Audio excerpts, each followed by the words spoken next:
When people talk, listen, man, I'm going to raise that red flag. This narrative, especially after 1 year, one bad year, it's one big splash move.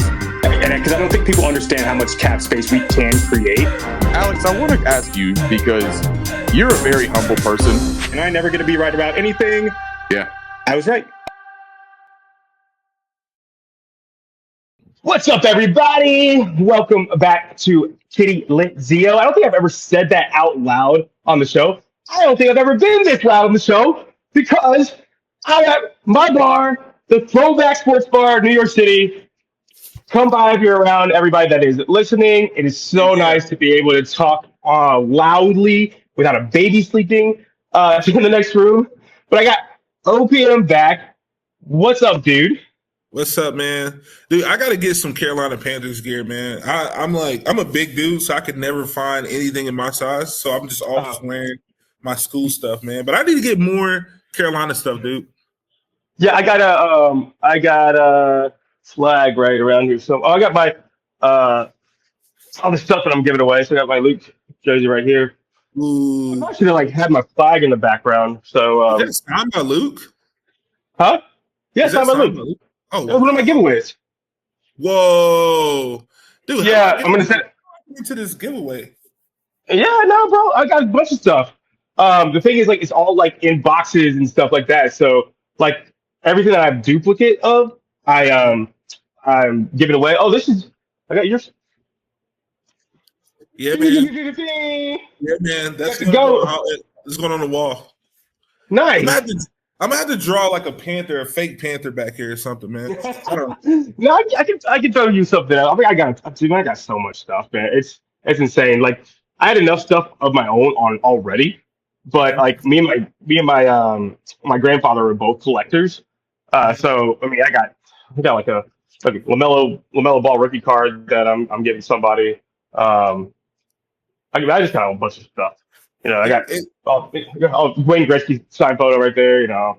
Spike Lee right there. Man, so growing up, I used to just collect a lot of jerseys, so I still have those back home.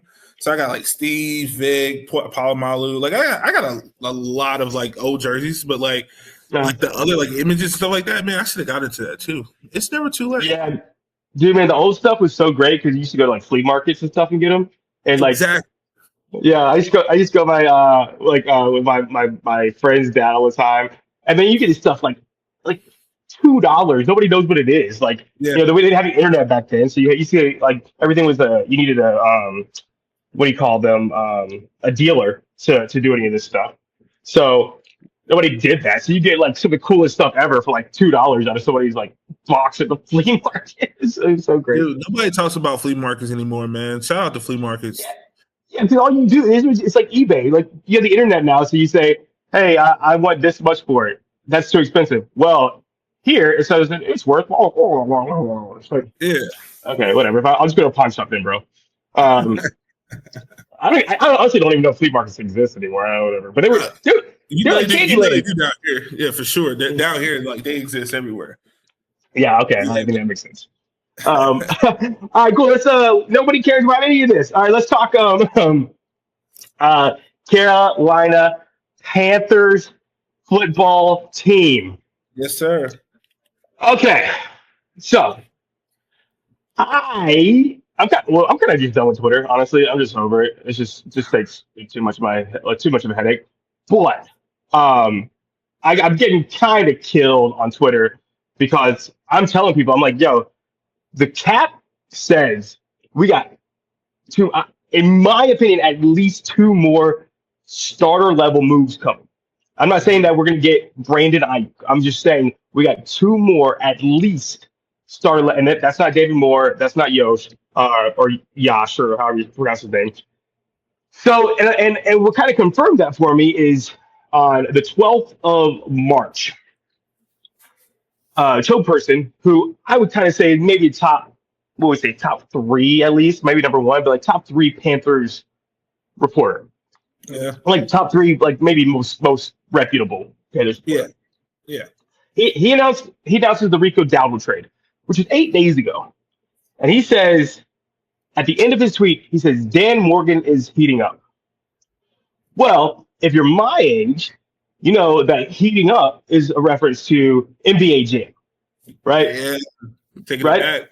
Yep. So the way you start heating up is that, I mean, some people use that for beer pong analogy, but beer pong was towards NBA Jam. So in NBA Jam, you make like 5 shots in a row, whatever. Mhm. And then when you get kind of in that role, I don't know how that algorithm was for that game, but when you get on that roll, you get told, I'm heating up. And Yeah. when you're told you're heating up, the next shot you hit, you're on fire. Right. So if that's the reference, I'm just thinking logically, he's saying he's going to make one more move. He is in theory, because what else would you say? Like you're gonna if you're a journalist, you should be intentional about what you're saying. He's not just saying Right. shit. Yeah. Yeah. So he's gonna make another move, and then he'll be on fire. And when you're on fire, you're just going bam, bam, bam, bam, bam until you finally miss. Big as a basket, big as the ocean. Yep. Right. So he did that. We got 0 moves in 6 days, right? 6 days. And then the first move, David Moore. Wide receiver 1. So now let's use that logic. He makes that last shot. He's on fire. He can't miss. 2 days of nothing. Yep. Not only 2 days of nothing, but we get Joe Person, the same guy that says heating up, write this article that says basically, don't be surprised if the Panthers are. I don't have the quote in front of me, but basically saying that if they're done with, they're done basically, Yeah. especially with wide receiver. They're willing to go into the draft with wide receiver, with the wide receivers that they have. That they have. Yep. So I'm just gonna leave this one last thing. Just a quick notice. We had this same wide receiver core last year and needed Deontay Johnson. They looked at it and they said they needed Deontay Johnson. And now they have him without Deontay Johnson. So either all these dudes they just believe in all of them, Mm-hmm. or that shit just don't make no sense. Like, it Yeah. doesn't make any sense. So what is your thoughts, one, of overall journalism happening right now? Because they're kind of just hypocrites with their reporting. Yeah. And I don't know if it's like just they're hearing different things, which if you're hearing conflicting statements, you usually say, why?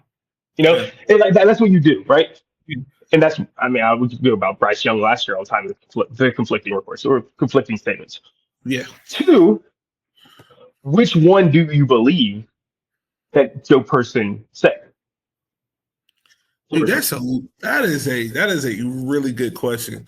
First off, man, I would say that journalists know, specifically Carolina Panther journalists, they know exactly what they're doing, and they know exactly the audience that they have. And I think that is for the sake of the Carolina fan base via Twitter. That's a very dangerous game to play because it just causes all of this like disruption. It causes all of these lone dialogues of like people trying to prove that they're right, they're wrong, they're mad, they're coming up with their theories. Woulda, coulda, shoulda. I think wording matters, but I also feel like I want to go back to one of your isms, your Alex isms, like the people try to listen. But on this token, man, I want to say that maybe he said exactly what is going to be happening, and I tend to believe that the first article is more accurate than the last. I think the reason why he put out the second one is maybe because he doesn't necessarily know anything, and maybe no one's telling him anything, and maybe the Panthers are keeping it straight to their vest about what moves that they want to make. Because again, you look at this wide receiver core. I mean, you have a rookie receiver who, I don't care what anybody else's opinion is, he was overdrafted. He was drafted too high. Granted, he has some upside, but it's still yet to be seen. You have a undrafted rookie who technically, based off of theory, shouldn't have been playing last year, right?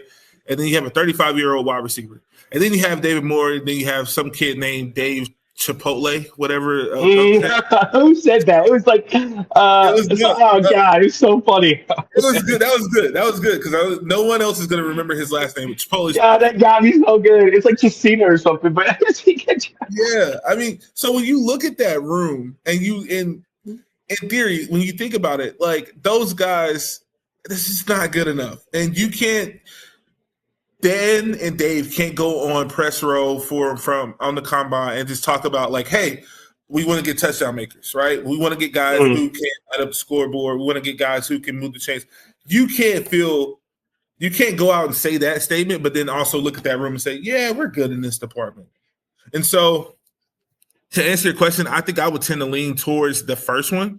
I do wish that these journalists would understand the wording. Like, if you're going to say something that you feel is the fan base needs to hear, say it. Say it with intention. But if you're just speculating and you know it's just going to garner attention, dude, just stop. Just stop. Yeah. So usually, and I'll say this just in life, right? Usually the first instinct, the first thing you hear, first thing anybody says is the most correct one. Anything they say after that is, and you got to look at what he said. He said, "Don't be surprised," or he said something along those lines. If they go in with this core, right? And a lot of people say, "Don't be surprised." Yeah. Okay, I won't be surprised. Well, you're not saying that it's not going to happen, right? Yeah. So it's almost like he's like you said that they're keeping it close to their vest, and he's coming back in qualifying what he said with heating up, because he's like, oh crap, I said heating up and now nothing might happen. Yeah. So I worked for a hedge fund, and I know it's obnoxious I keep saying this, but I signed NDA after NDA after NDA, met with compliance, showed all my accounts. Like, you do not talk about anything that happens in your workplace. When I left, I had a 6-month non-compete. They paid me for 6 months not to go to another fund because for the possibility I might leak out something. Hedge funds in general don't want nothing to get out. Like think about Madoff. Is that was the Barry Matt? That's the guy that had that fund, and they ended up burning all the documents and stuff like that. Right? I don't remember his name. I'm not sure. Murdoch. Sorry about it. Yeah, Murdoch. Okay, whatever. But they are very, very secretive, and you do not say anything. I think a big part of why Reich was fired is that the press had a bunch, the reporters were having a freaking field day with reports about, Dave Tepper texting down to the sideline to replays and stuff like that. It's like, first rule of Fight Club is you don't talk about Fight Club kind of thing. That's kind of like a hedge fund. Right.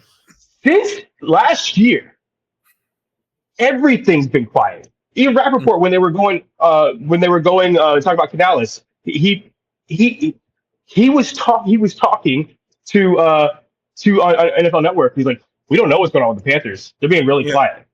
And then when they weren't quiet, it was about Canales, and I was like, all right, then this could be Canales. Yeah. Like, how did that get linked? Right. It's like that kind of stuff.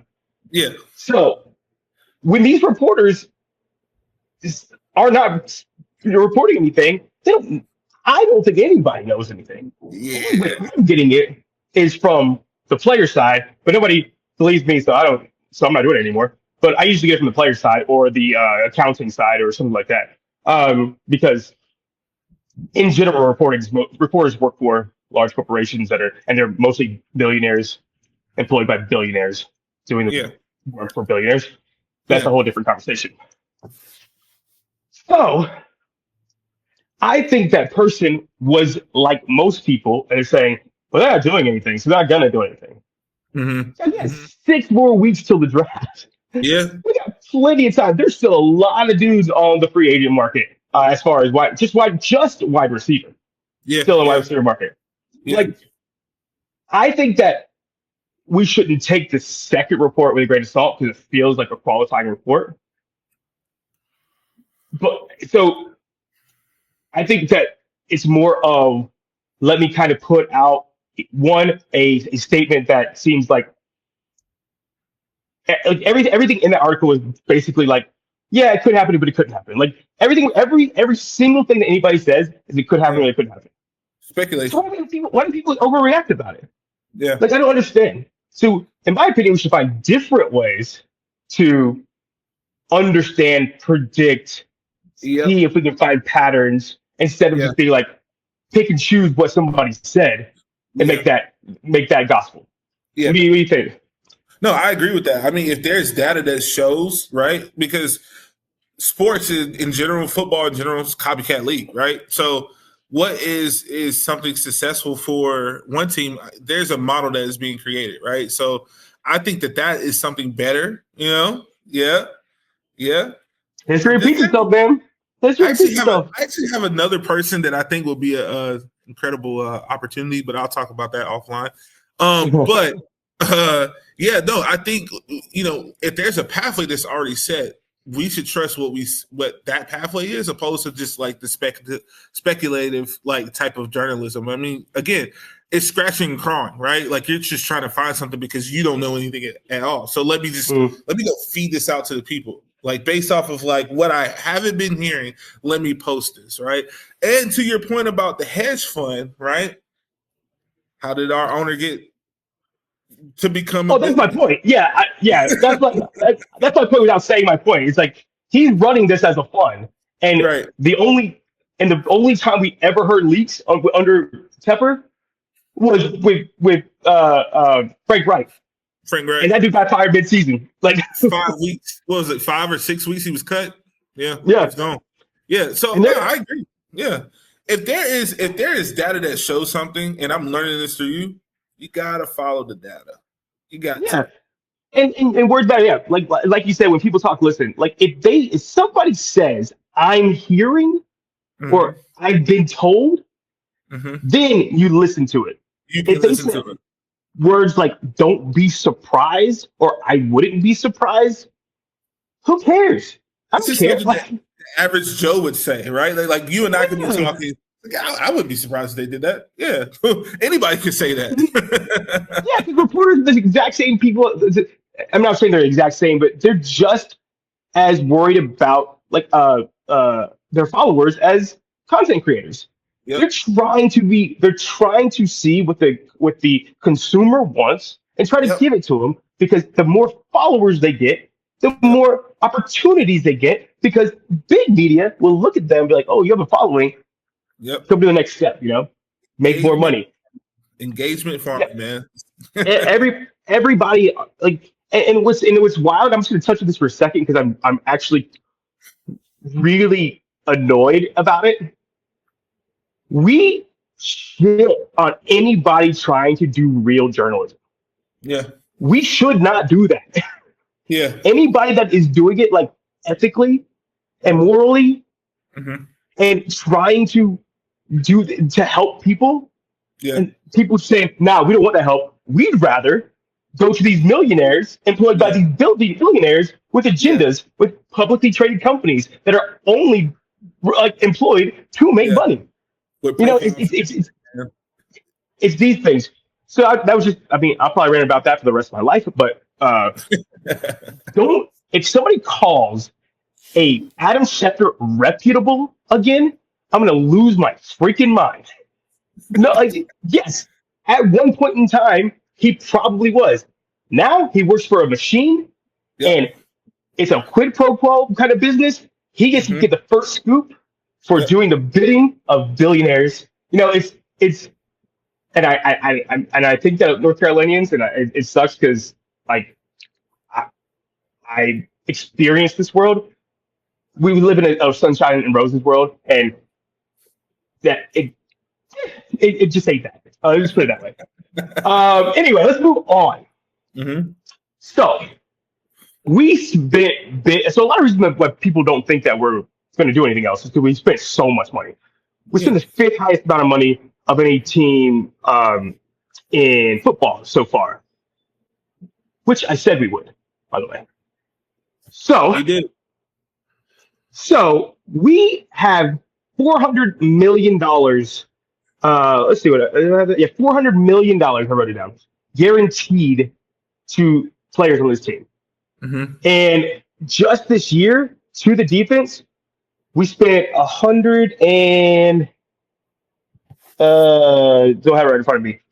Somewhere around 130-ish million Yeah. in guarantees.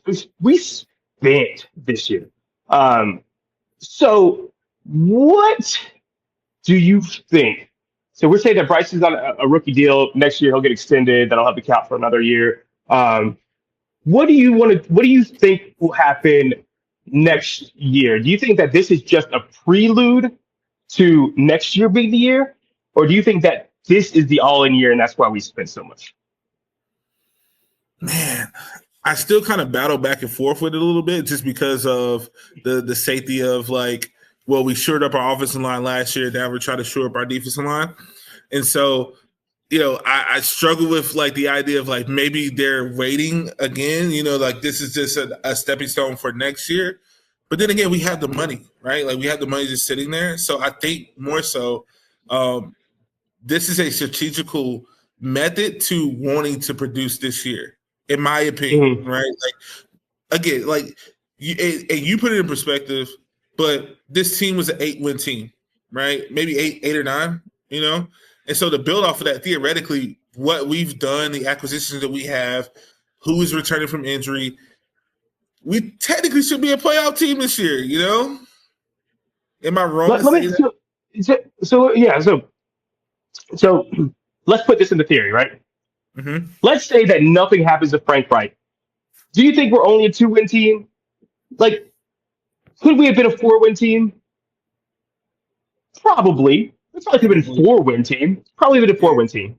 Yeah. If he doesn't throw a couple pick sixes, I mean, if Brady Christensen and Austin Corbett don't get hurt early, the offensive line looks a lot different. And I think we pull off 4 games. We pull off 4 games. Jalen Hurts won 4 games his rookie year. Mm-hmm. The following year, he won 9 games. Well, we were 3 plays away from being an 8-win team. Yeah. And we lost our whole defense. Like, we lost tons of guys, right? We lost every offensive lineman for at least a game. We lost Thielen for 7 games. We lost Jonathan Brooks for the year. We lost Austin Corbett for the year. We lost Derek Brown for the year. We lost Shaq Thompson for the year. So we got killed by injuries. And still we're 3 plays away from being an 8-win team. Yep. Jalen Hurts, his second year was a 9-win team. Year 3, Jalen Hurts went to the Super Bowl. We are better than what you think we are, Panther Nation. And not only did we just do that, we spent over $100 million, and I'm not talking about just cap. It's about guaranteed money to players, all on defense. And we still got more. We know that next year we got, I think we had like 150. Also, because we've started spending this year, don't look at next year anymore. Do not look at next year. I've heard somebody, I think it was, because I'm talking negative about it, I'm not going to call them out. But I heard somebody say, well, next year we'll have 50 million in cap. Like, okay. You have no idea. We trade players. Just look at what we did. Just minor things as far as turn Corbett's void year into a player year. We got Tuttle to take less money. Like don't worry about next year anymore. We'll worry about it before we start spending, but don't worry about it anymore. It's a general rule. So, in my opinion, we ain't done. We're not done spending. So this year. Yeah. And in my opinion, we're not done spending next year. We are in fantastic shape. Fantastic shape. I'm not going to explain it to you. I'm done explaining it. I've explained it to the best of my ability. But we're in fantastic shape. And I think we got 2 more moves coming this year, just starter caliber moves. Mm-hmm. We have, so you take advantage of Bryce on his rookie year. We have $112 million guaranteed for our offensive line.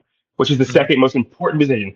Not the second best draft capital position. I mean, it is, but I'm saying I'm because I talk about draft capital value and I talk about value of the position as you're building your roster. So Yeah.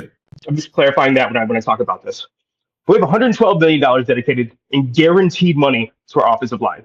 Mm-hmm. We have now our $102 million guaranteed to our defense. $103 million guaranteed to our defensive line, and that's just the line in 3-4. So there's like three guys. You know, that ain't a lot.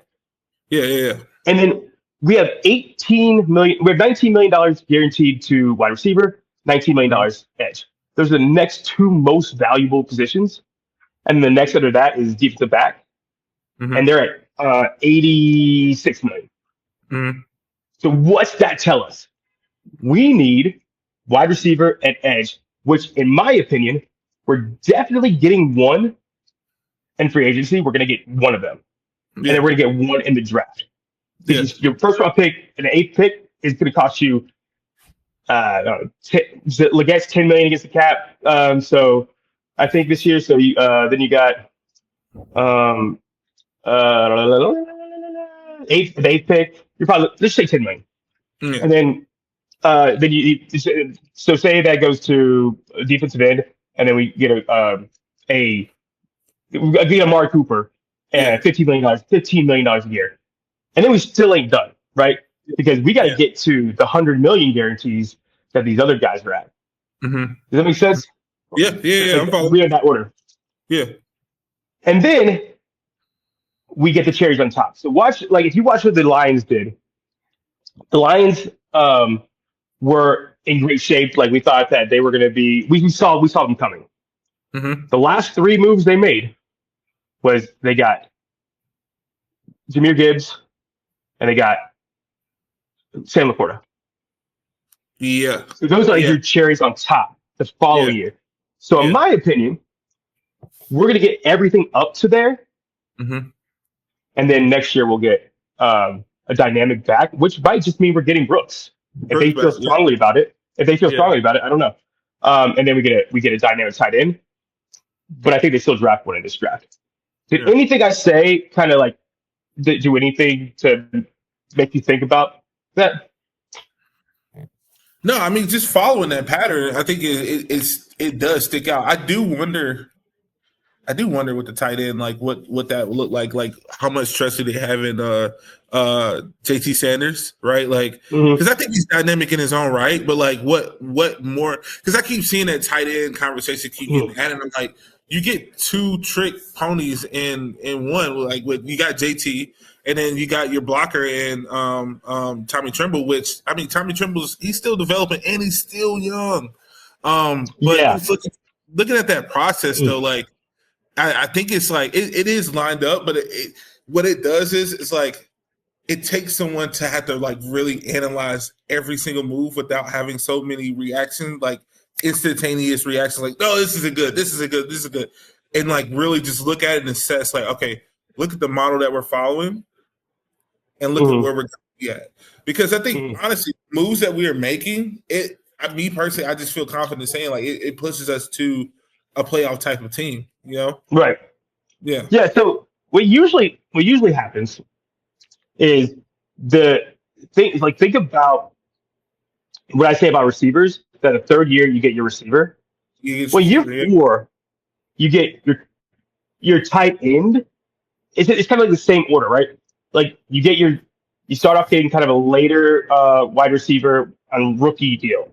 Like so you get like a third, fourth round, whatever. We got a second, we didn't even go on the same year, you know.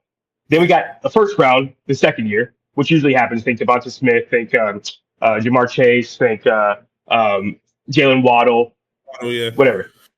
And so you do that because if you get that dude and you hit big on him, then that third year you ain't got to. You're good. That's what happened to the Bengals. The Bengals didn't have to bring anybody in because they had Chase. They looked at Waddle in Miami. They were like, we still need a guy. So when got Tyreek Hill. They looked at Devonta Smith. They were like, we still need a guy. When got AJ Brown, right? Yeah.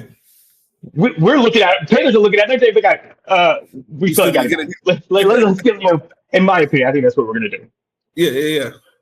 So with tight end, it's kind of so I'm thinking about the Lions. It doesn't equate the same, but it's almost the same. So they hit on Amon-Ra. Amon-Ra was kind of like first year Jared Goff. He wasn't on a rookie deal, but just kind of like running with me. They hit, but they didn't know they hit. So they got Jameson Williams, and that was their first round pick. Yeah. And then that year they knew they hit, you know. Yeah. And so the third, they didn't have to get a number one because they hit on the previous. Yeah. Kansas City does the same thing. They had Tyreek Hill with Mahomes, so they drafted him early. They got Sammy Watkins the next year. Sammy Watkins. Yep. And I think they drafted Nicole that year. I can't remember, but whatever happened, they knew they had Tyreek. So that third year, they didn't have to bring anybody in because they already had Tyreek. That's what you hope. That's what you hope for. Like if Mingo would have hit, we don't need to do anything this year. Exactly. Yeah. Right. Yeah. So that's kind of what the thought process behind it is. It's like, let's see if we can hit on these guys. So that means we got this whole other more cap because we're paying Amon-Ra peanuts. We're paying Nico Collins as a third round pick peanuts to what he's worth, right? Yeah. That's the whole idea behind the third year quarterback. Because now third year Stroud they don't have to bring in a guy because they got Nico. Right. Kind of thing. Which was weird. So weird that we didn't keep DJ Moore. If that report is true, which I still don't think it is, because it was Justin Fields' third year, and they know the year three quarterback needs a receiver. I don't buy that it could have been any of them. I just don't buy it because I know year three quarterbacks get wide receiver. Yeah. And they were like, DJ Moore or nothing. Yeah. Right? And that's just my opinion. Yeah. Because it wouldn't have made any sense to do it. Like, how great was it that I know I'm still talking about you talk. How great was it that how great was it that Justin Herbert got Mike Williams and Keenan Allen? Yeah. And then year three they ain't gonna do it. So they get the Derwin James. They can get the Khalil Max in the world. That sort of thing. All right. Touch on all that stuff I said because I just talked at you for however many minutes. No, you're good. I mean, it just would have been fortunate enough if Mingo would have hit. Like, I think that's the best way to sum it up. Like, if Mingo would have hit, that would have been perfect for us. Yeah. Point blank period, But so now here's my question to you. Do you think we go after a vet free agent receiver? I don't think so. I think we got 6 weeks. It's hard to say because I whatever you're hearing by the reputable sources, I know we went after T. Higgins. I know we went after Cooper Kupp. I know we went after DK Metcalf. I know we went after Garrett Wilson. I know those to be facts. I personally know those to be facts. You can hear me or you can not hear me, but it's really hard for me to make that answer, to tell you that answer without already understanding the facts. Because then I'm just kind of like, well, how would I think if I didn't understand those facts? Yeah. I do understand those facts. And it makes sense cap-wise because we only had $19 million in guarantees to receiver. Mm-hmm. And receiver is the next valuable position as far as your team. And we were willing to shell out $120 million for DK, all this money to all those receivers. Mm-hmm. Then that money is allocated for. We have that money. Yeah. Because T. Higgins just happened. And they had that money allocated for T. Higgins. Mm-hmm. It only makes sense logically that we're going to trade for somebody because you don't sign. We're done signing old guys. Like, look at all the guys we signed. The 20s. So Trey Henderson was never going to happen. It's just 20s. We're not signing another old injury-prone wide receiver. Yeah. In my opinion. Yeah. If I had to guess, and I already did a whole show about it, I'm guessing it's going to be a strong X that we would trade for, whether it be Ayuk, AJ Brown, Pickens in this offense. I think Devontae Smith could be a strong X as far as a high volume wide receiver. Yeah. And I still think we're signing another free agent wide receiver. And Elijah Moore makes so much sense. It makes so much sense. Yeah. I really think that those could be the next two moves. And then our first pick is a dynamic edge Yep. because this draft is so deep. Because what you don't want to do is say, I'll get edge and then I'll get my wide receiver in the draft. Well, you only got like two that Yeah. are like elite. And I have them going 4 and 6 right now in my predicted model. I have that going 4 and I have Golden going 6.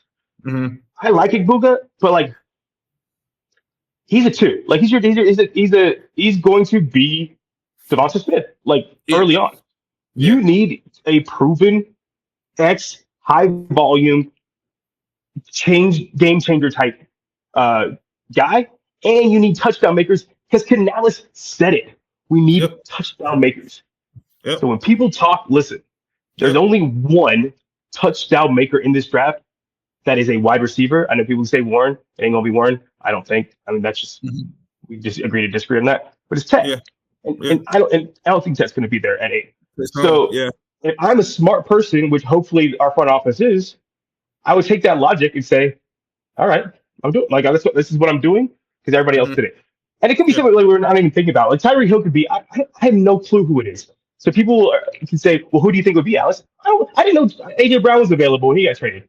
I don't know, and they're not telling me. So, and I'm not a reporter anymore. So, so like, what do you like? I love how you just made that decision and you're sticking to it, man. Man, like protecting your peace, man. Like I'm trying to help y'all out. Whatever. I don't care. Like my own life. Like I'm okay waiting 6 weeks until the draft and see what happens. Everybody else is the one that's like freaking out. After I'm just trying to help y'all out. But after everything I said, because you know what ain't great when you have a relationship with somebody and you're like, hey, so let's go, because they got jobs, they got lives. They're like, okay, like that means like they're coming to New York. Hey, I'm buying you beers, buying you rounds. Thanks for all the information. I gotta take that hit. I don't want to take that hit for y'all Twitter people that are just gonna bash me about it. So yeah, I'm done. So what about what I said? What do you think about anything I said? No, I agree, man. I agree. The fan in me is hoping that the front office, the coach staff is that logical and thinking about that. I mean, it's the obvious answer. I think what becomes, while we're talking on the subject of like Twitter people, what becomes so, I guess, annoying is like people like, I wouldn't give up assets for X, Y, Z. And it's like, dude, just shut up. Just shut up. How do you think we're going to get a wide receiver then? Exactly. Oh, yeah, we'll get Jaden Higgins. I've heard this story so many times. Yeah. I heard Jalen Pope was going to be the greatest receiver of all time. Yeah. You know what? That ain't what it is. We can't. And honestly, to that point, man, like, because like it was like that last year. But I'm gonna take last year's thought process into this year. The thing that I hate hearing the most about is this room is so deep. One particular room is so deep. So why do we need to address it why do we have to make that initial move first, right? Like, and I feel like that is just like a lazy mindset, you know what I mean? And also, like, I think when you look at like now taking it to this year, it's like, okay, well, if let's just say the receiver room isn't as deep, or excuse me, the receiver class isn't as deep as you guys say it is, then what do you think the next step is? Because on one breath, you can't we can't just make this acclamation like, yeah, we need to do this. But then when there's a suggestion of getting X, Y, Z, you're like, no, this is too much. It's like, come on, guys. Well, the whole thing, I think we should just trade back. Well, you got to have another person to do that with. Like, you don't just say, hey, Broncos, trade up with me. Like, okay. No. Yeah. Like, a lot of times you don't know until the day of the draft, so you can't plan for that. Like, right. We're just like, hey, screw T. Higgins. We'll just get Ted at 8. But you don't know that he's going to be there at 8, right? And you also don't know if they're going to hit.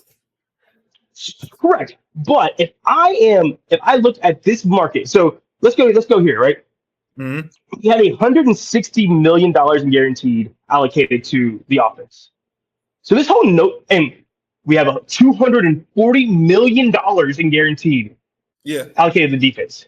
Yeah. 60% of our guaranteed money is going to the defense. Mm-hmm. What does that say? They're going to be 50-50. Like that's Yeah. where you want to get to.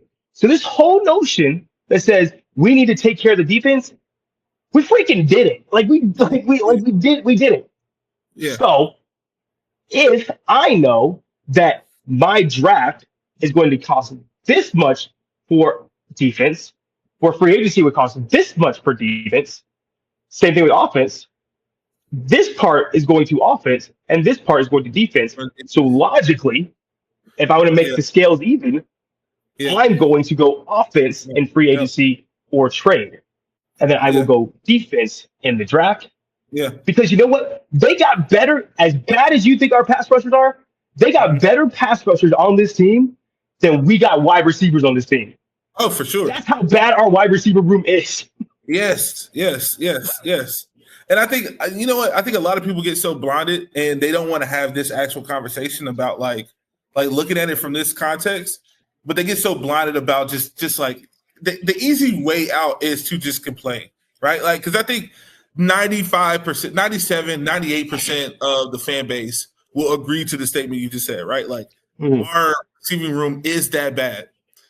Where they lack understanding is like, here is an option that is already carved out. And if you just look at it, it makes sense.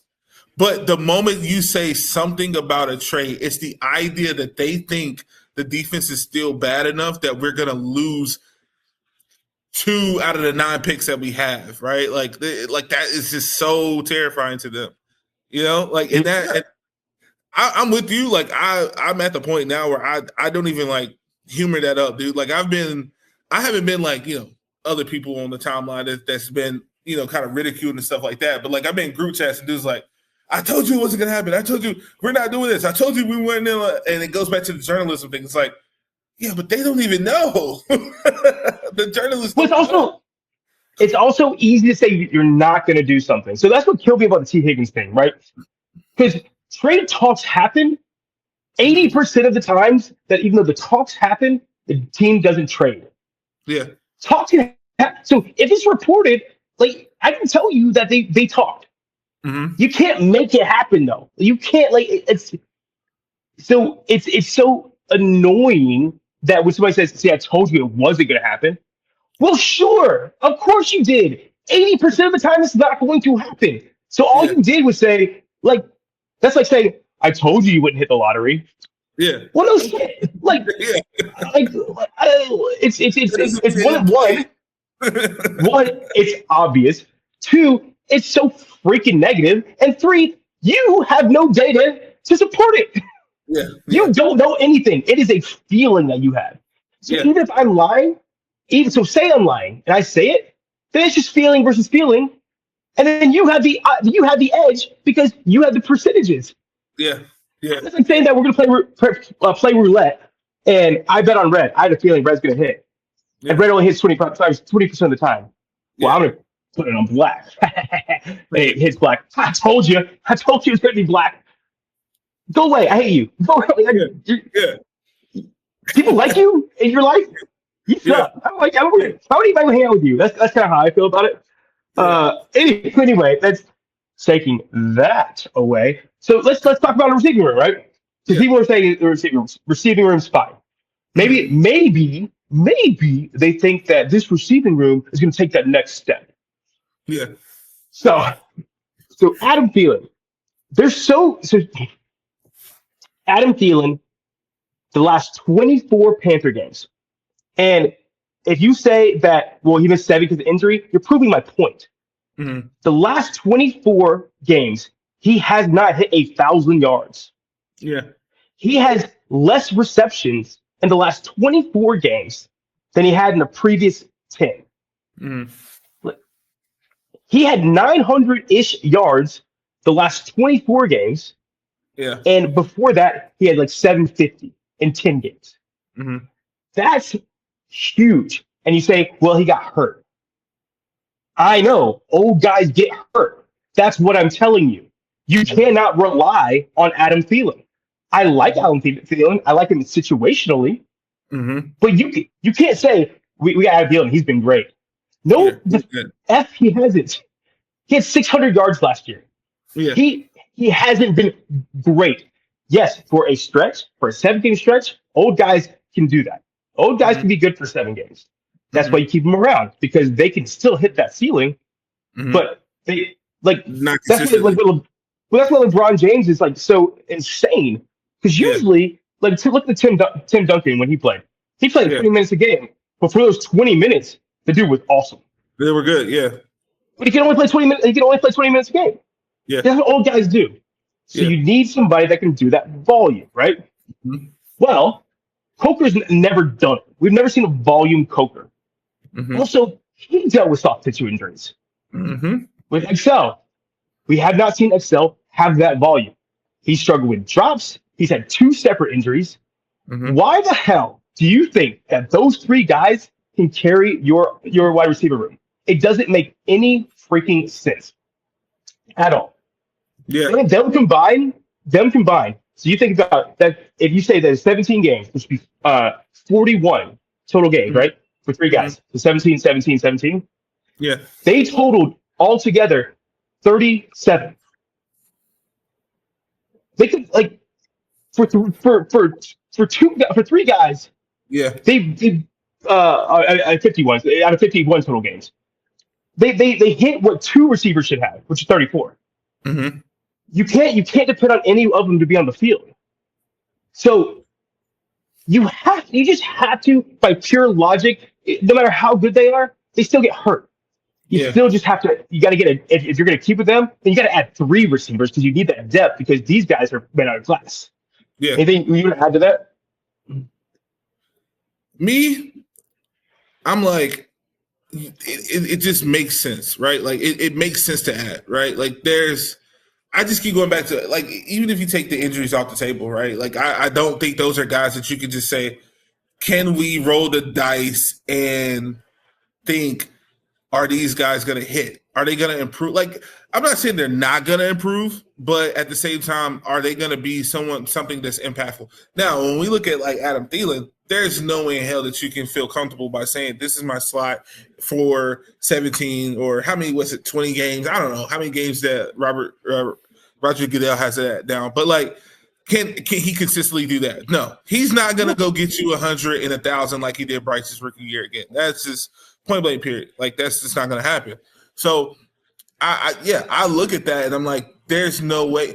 Bryce, like there's no way for Bryce. I get it, he's a nice guy, he's a Cali kid, whatever, hippie, if you will. Like, there's no way in heck that he's like, this room is good. He was in the Super Bowl press row. He actively said, I'm talking to a couple guys. He knows the every question that Dallas got is like these press guys, us as fans are like the average fan. I talk to people I live in New York, and they find out I'm a Panthers fan that we wear my Panther hats. And like, what are you gonna do a receiver? They don't ask, what are you gonna do at safety? What are you gonna do at edge? Yeah. They're like, your receivers freaking suck. What are you gonna do for a receiver? Yeah. Like Canales, we assume receivers your biggest need. Well, I mean it's a priority, but it's not our biggest priority. Yeah. Well, you still said it's a priority, so we're still getting the freaking receiver guy. Yeah.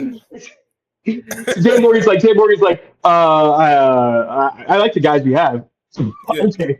Yeah, sure. Whatever. You can tell by the way that Dan Morgan talks. It's like you can tell when he has conviction, right? Like when he actually believes it, he doesn't believe that shit. He doesn't. It's just so wild that like no matter whatever, and that's why I hate Twitter so much. Is that people respond with very simple. And like it's just like so like I know this because Bryce did pretty good with them last year in that 7-game stretch.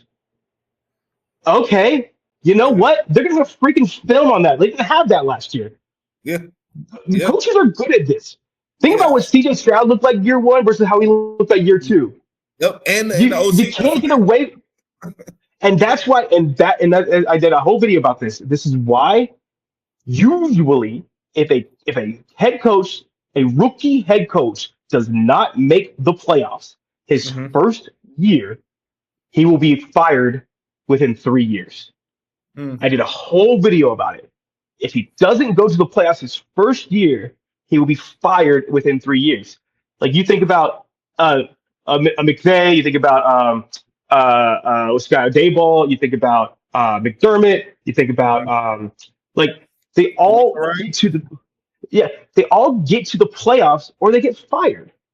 Like Dennis Allen got fired. I'm trying to think of all the rookie headed. Antonio Pierce got fired. I did a whole video about it. You can go look at it. It's a whole. I know a whole thing about it. The only two that didn't their first year was the coach for the Bengals. I can't remember his name right now. Because the second year he made the Super Bowl, and the first year they lost Joe Burrow for 7 games or whatever. Yeah. So he didn't get fired, and Dan Morgan got fired. So the only rookie head coach that didn't in the first year. Because what do we know? You can surprise them the first year. Like you can. Yeah. Second year, they got tape on you. You're not getting away with saying like little things. Yeah. That's why you need to add to the room. Yeah. The more weapons, the more nuance that you can bring into, because like on one side of that, because like you say that and that track record is true. Now, like, you know, you can't argue it, debunk it, but like at the same time, I do think that Canales could be, maybe he has something up his sleeve when it comes to like the schematics of the game, but we will only see that if you add to that. You know what I mean? Like, Rico Dowdle is going to help for sure. He's going to help, but that's not enough, right? So we got to have a third. We got to have a third running back. We have to have 2 more receivers. We have to, because when you and you are just a guy, know that. And you're just a guy. I'm just a guy. I know that. You don't think that these guys know it? Yeah, right. They're not stupid. Like, look, they're not stupid. Give you a thumbs up. Yeah, see, I'm making points, bro. They ain't stupid. Like, they're not. So the reason, I think you're correct on Dave Canales. I think that he's safe because I think that it was intentional that we did not put weapons around him last year. We did not help him last year because we were intentional about a full-on rebuild. We 8 cap in 2023. We 8 cap in 2024. So we had 0 dead cap moving forward. Dan Campbell, the exact same thing happened. They committed to a rebuild with Dan, and most teams don't. Most teams want you to come in and just change the franchise all at once. Wow. Yeah, you're right. You're right. So I believe that they and also Dave Canales doesn't leak shit to the media. So Trevor's going to keep him as long as possible. You know, that kind of stuff. I mean, those little things matter to certain people. People have different things that matter to them. And I like Dave. I really do like Dave Canales. I think he's a little green. I think Dan Morgan's a little green. I think Brant Tillis is the truth. I think he might be the best cap guy in the league. He's unbelievable. So let's touch on that. I mean, we're still talking. You can leave. You got to go. I know. At some point in time, let's talk about that. What do you think about this whole front office coaching staff thing? I mean, it's tricky because, like, honestly, I just look at, like, obviously what's presented on TV, but, like, you know, every time we have a conversation, you bring up Brant Tillis, right? And, like, you just talk about, like, how much of a wizard he is, right? People don't understand. I'm not a numbers guy. I mean, hence why I teach history. But, like, at the same time, like, you just talk about how great he is at what he does. But I think the thing that's, like, so cool about that is, like, people like you that would look at the numbers and like look at how he's crunching it, look how he's like spinning and stuff like that. And then you look at Brant Tillis and he looks nothing like a guy that wants to be in front of the camera, right? Like he goes about doing his job. So like I say to say, like, I know nothing about Brant Tillis. The only thing that, like, and this is ignorant, but like the only thing that I knew about him was like, oh yeah, he manufactured the Mahomes deal, right? So if he could manufacture such a lucrative deal that it's still beneficial for the Chiefs on both sides, and people don't talk about Mahomes being willing to like now restructure that contract, right, to help the team even more. Like if he could do that, I was just thinking like, all right, so what can he do at Carolina, right? And so then like looking at Dan Morgan, I think Dan Morgan gets a lot of flack And we haven't talked about like, each other's like opinion and perspective on Dan Morgan, but like I think Dan Morgan gets a little bit too much flack than what he deserves. Like Mm-hmm.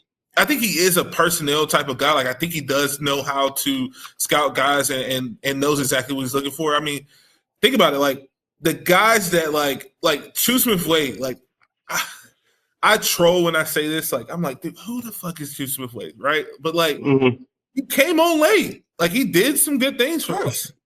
Trevin Wallace, before he got hurt, I mean, you missed his presence when he got hurt, right? Like Jonathan Brooks, like I don't think that, with the ACL injury, me personally, I do think that, Brooks should have set out this first year. But when he got on the field, we seen exactly why he was drafted in a very small volume. But, I think that this coaching staff, what I like in this office, this direction, what I like, and then also to couple that with the with us having a new scouting department, it feels much more. I'm not to say the word, but it feels much more aligned, right? Like it feels much more purposeful, right? Like there's a direction that they want this organization to go, and also. At the same time, like let's go back to the hedge fund conversation, right? When you're talking about, but like looking at Dave Tepper, like at the end of the day, and I kept trying to tell people this even in the midst of like Bryce being benched. It was like Bryce is Tepper's investment. He's gonna want to make it good. He's gonna want to make that look good. You know what I mean? Yeah. And so just looking at now, like he wants to win. He wants to freaking win. Like Yeah. And in theory, right? Like we're 8-9 win team last year, given the 3 games or whatever. But then you talk about the money that's been dispersed on both sides of the ball to add protection to to the team. Like, dude, we're headed in a good direction. We're headed like, and the fact that. And on one end, it's funny because it ticks people off. They're keeping everything so close to the neck. You don't know what's going on. And in theory, all you can do is literally just like either you take what people say is gospel, right? They may flex like they have it because they can be in the building and talk to certain players, or you can, like what you're doing, looking at logic, looking at the trends, and looking at, all right, what are they not saying? What are they not doing overtly right now that we are not seeing, right? And so I think that is what I've learned to like, you know what, this front office, the coaching staff, like they have a direction, they have a purpose. And I do think it's going to bode well for it, not only this year, next year, the years to come, because like these are things that build this, it tears down what we were doing before in the past, right? Like even with in Ron Rivera's years, right? Like it tears down all of that stuff because I think like back then they just didn't have the money to put around Cam Newton in his prime, right?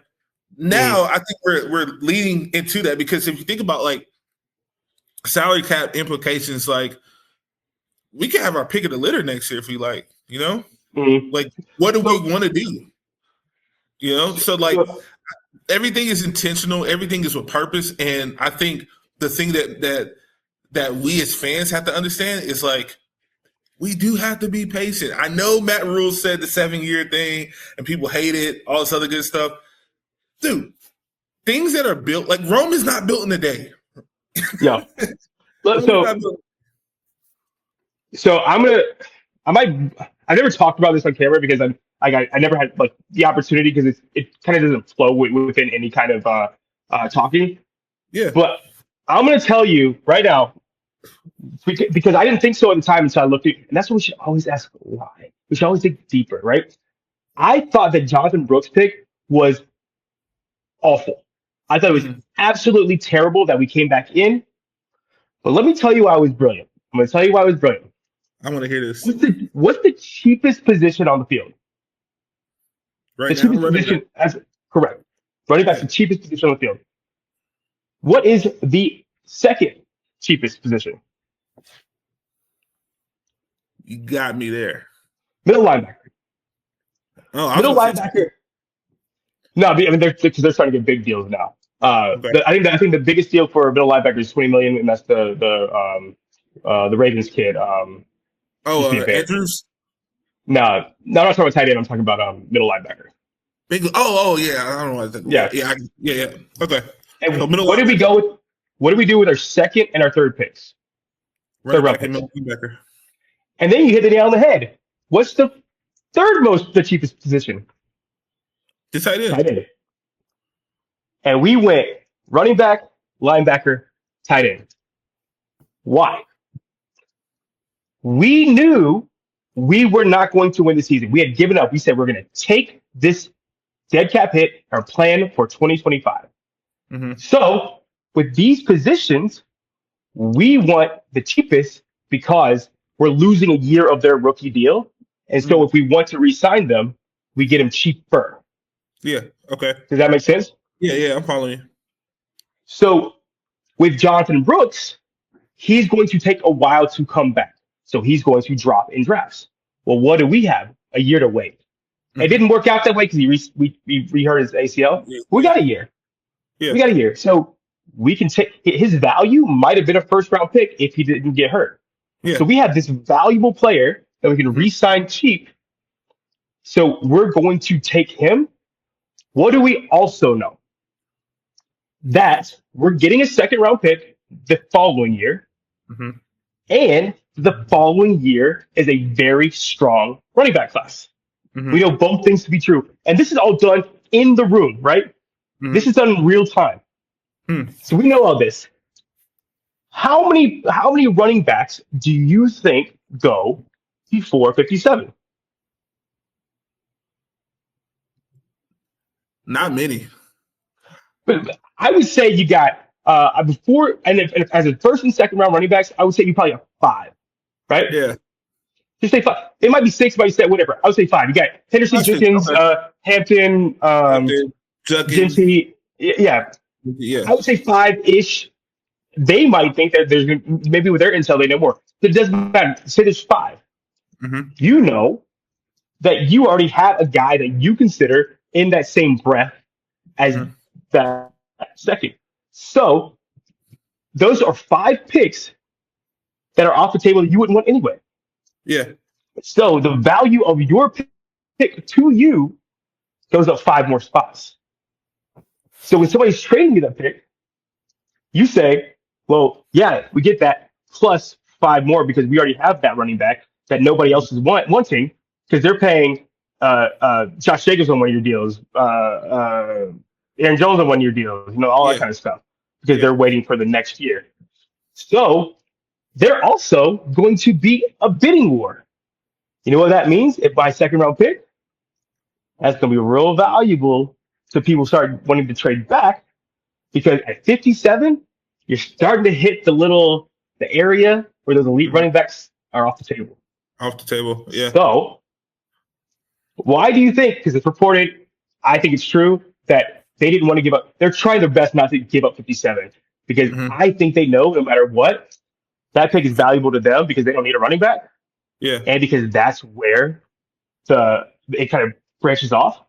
So they're going to have a lot of action that happens on day 2 in that little area of time. So they leave their options really open, and that 57 pick becomes ultra valuable. And they got all these guys cheap going into these cheap backs, so that they're set with that position very cheap as far as like their draft capital and very cheap to re-sign because you're losing a year of that rookie deal. Say they drafted edge. Say they got and I didn't believe this at the time. Say they got Cooper DeJong. Yeah. For 4 years. Were you losing a year of his deal last year because you knew you were going to be bad because you're eating that cap? Yeah. Yeah.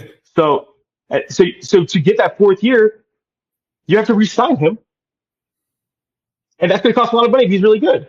Yeah. Does that make sense? Yeah. No, that makes sense. So essentially, for me, it's freaking brilliant. Now, here's my question to you: Who do you think that's a collaborative move, or do you think that's a? It's too obvious not to be. Like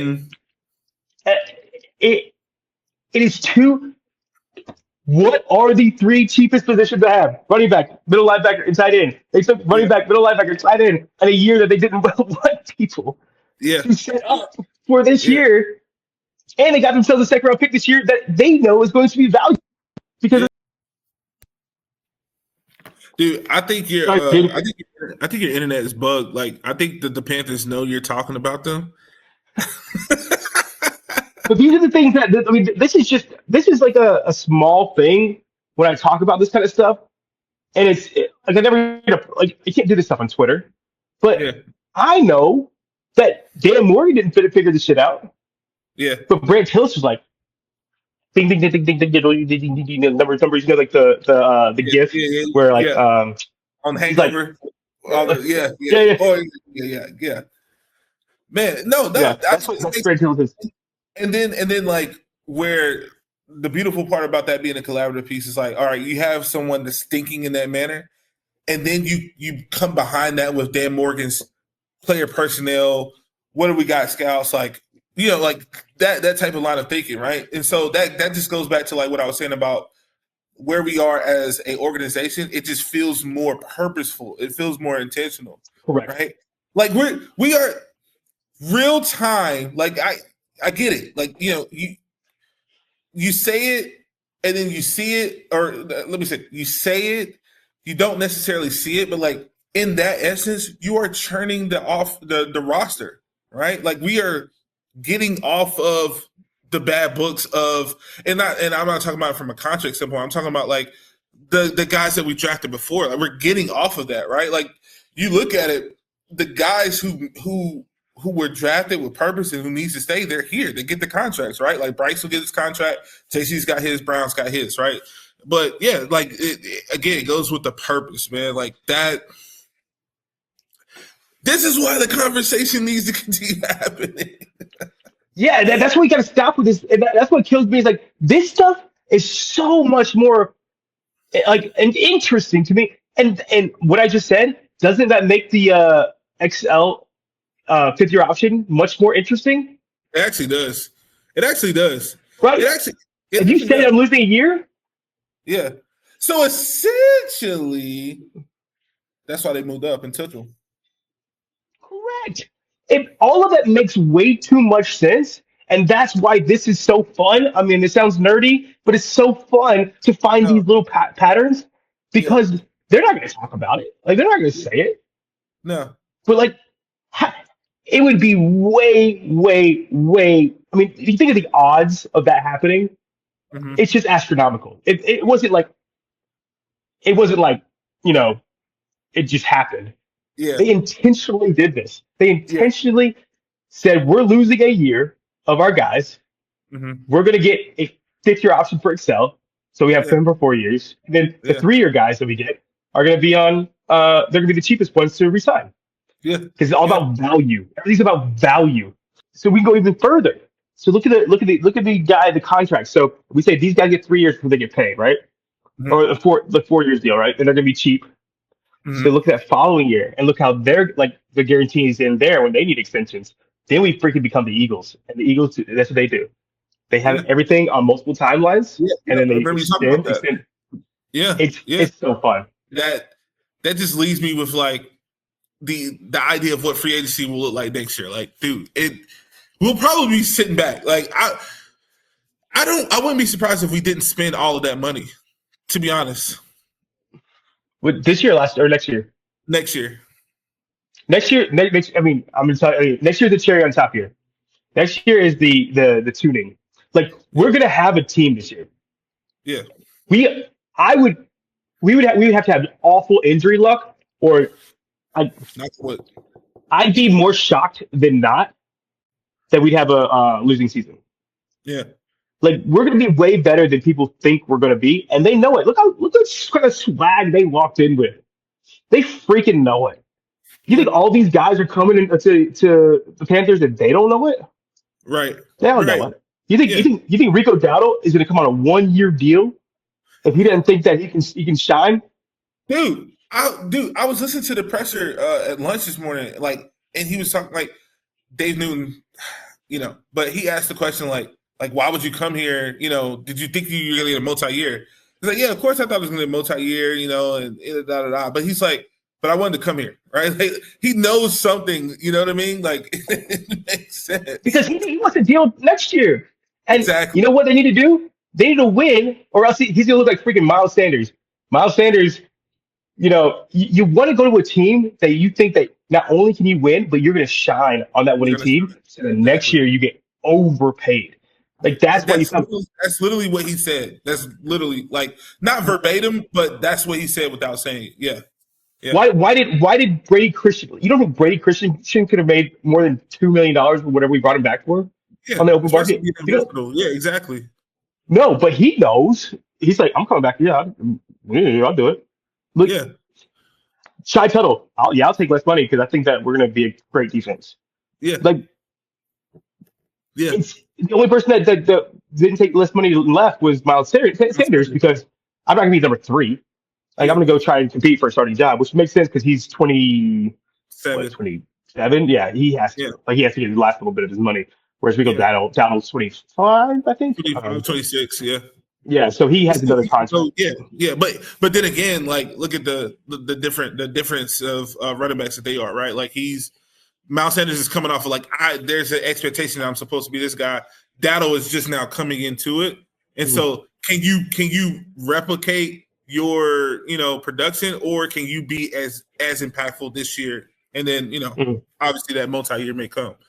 Yeah, dude. Yeah, Javon Holland was like, there's a big safety market. And Warren's like, I'll go to the Panthers. He's got a 2-year deal basically, on guarantees. So is Wharton, basically a 2-year deal. Mm-hmm. Watch out, y'all! Yeah, dude. Watch out! We got a front office. I think we got a coach, and here's what's so wild is that people will call me negative about these things. Y'all should have seen me 3 months ago. That's when I was negative. I'm the only one on this. I'm the only one on this platform that's positive right now. Like we got the best numbers, and I'm a numbers guy, and I didn't know until I knew. I don't know if he's the best. I haven't looked at every single one, but I've looked at a lot of them. He's the best I've seen. Yeah, Especially shit like this. For the folks that are watching, right? If you just go watch Alex tweets, he was the most comfortable out of all of this. When we were when the speculation of the trades, the first week of free agency, you were the only one that was like, all right, yeah. The thing is, was so wild. It's like, yeah, last March I saw how this was setting up. I didn't see how we were setting up with personnel. I was always looking at cap. And last March I tweeted, I was like, yo, I've been looking. Cap ain't gonna be a problem for a while. Like we're gonna be in good shape. And then it was like push back. And you know what's so crazy about it? What's so crazy is that last year I did the same thing. Like I called because I could see it in the cap. I called Jadeveon Clowney. I didn't call Clowney, but I said, we're gonna make one more move, like one fairly sized move, and the next day was Clowney. So I did it before. Yeah. I said we're gonna spend money this offseason. We're the 5th highest spending team in the league. I'm telling everyone right now, we have at least two more moves left. Yeah. And if you don't believe me, whatever. I don't care anymore. I don't feel like I really don't. But I promise, if they don't, I'm gonna say this because the only thing that makes sense. If they do not do this, then Bryce still might not be their dude. That's what I'm gonna say. Yeah. Because they have not invested in helping Bryce yet. Yeah. They haven't. Like, you can say XL all you want. XL's a 30-second whatever. Like, who cares? Yeah. They have not invested. They've invested in offensive line. They invested in running backs. They can run. They're going to be able to run the ball. Yeah. But they invested heavily in defense. They have not invested in helping Bryce except for a 30-second pass catcher that's whatever and a 4th-round tight end. And a 35. All they give him. So if and I would be shocked if they did this, but if we go into the next season with this receiving core, they don't want Bryce. Yeah. They're telling you. When people talk, listen, they're telling you. Yeah. I don't think it's gonna happen. I was shocked if that happened. Yeah. But that's what if you think we're gonna be fine with this, you're not. That's what it's telling you. We're moving on from Bryce. Yeah. Yeah. I do want to. I want to ask. I want to ask, but I'm going to save it for the next time. Maybe I'll shoot you a message in the chat because I do Cool. got to get out of here. But I do want to put this on your mind, like, because I want to pick your mind about Milton Williams. Like, how serious were we? And that's fun. Oh yeah, we'll talk about that. That's really fun. That's super fun. Yeah. Right. So were we the ones driving up the price? Did we out-Patriot the Patriot? Because that's what the Patriots are doing. They're just creating chaos. They're creating chaos. Yeah. They're throwing money in. That's the fun question, though. Wall, but yeah. and I mean, all it's going to take is us getting a big-time receiver, and then everybody kind of get on the train of that we are competent and we are running the organization. And I'm sorry to everybody listening to me before. I was saying we were the most competent organization in football. I said that. I was saying that for months. Mm-hmm. Until I wasn't. So I'm willing to admit I'm wrong. Everybody else? Everybody else did it? Yeah. We'll see what happens. Yeah. We got two moves. And they're not David Moore and freaking Dan Josh, whatever. Yeah, Dan Chipotle. Yeah, those weren't the moves. But we got two of them coming. Yeah. We're heating up, baby.